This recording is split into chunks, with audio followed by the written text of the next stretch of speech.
One of the topics the Prime Minister will no doubt be asked about today is this $1 billion flood recovery package that is in the works. It's set to give victims thousands of dollars so they can move back home. But the New South Wales Government is still awaiting final Commonwealth approval on the urgent proposal. Danica De Giorgio is in Windsor for us in Sydney's northwest.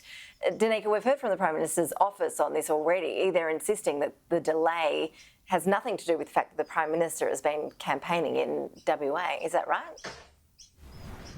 Well, that's correct, Ash, and it's once again a tit-for-tat response between the New South Wales and federal governments when it does come to the management and handling of this flood crisis. The New South Wales government is waiting for the Commonwealth to tick off on this $1 billion proposal. It was put forward by the New South Wales Premier Dominic Perrottet, but he wants it jointly funded 50-50 with the federal government. Now, it was approved by the New South Wales Expenditure Committee during a late-night session, but there has been some suggestions that the delay is due to the fact, as you said, that the Prime Minister is still in Western Australia and wanted to wait until he was back on the East Coast to come together with the Premier to make this joint announcement.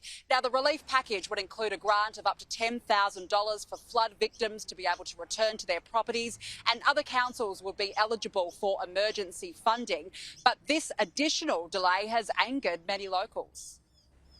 The fact is the Prime Minister could sign the piece of paper today to deliver that extra funding to this region. He could have signed it yesterday or the day before that, but he hasn't.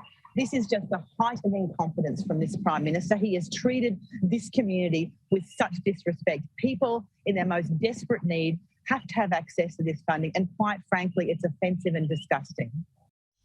In a statement to Sky News, a spokesperson for the Prime Minister confirmed that the New South Wales government handed the proposal to Scott Morrison yesterday morning, and they have confirmed the New South Wales government's proposal is under urgent consideration, and the Commonwealth government hopes to finalise the details of the additional support very shortly.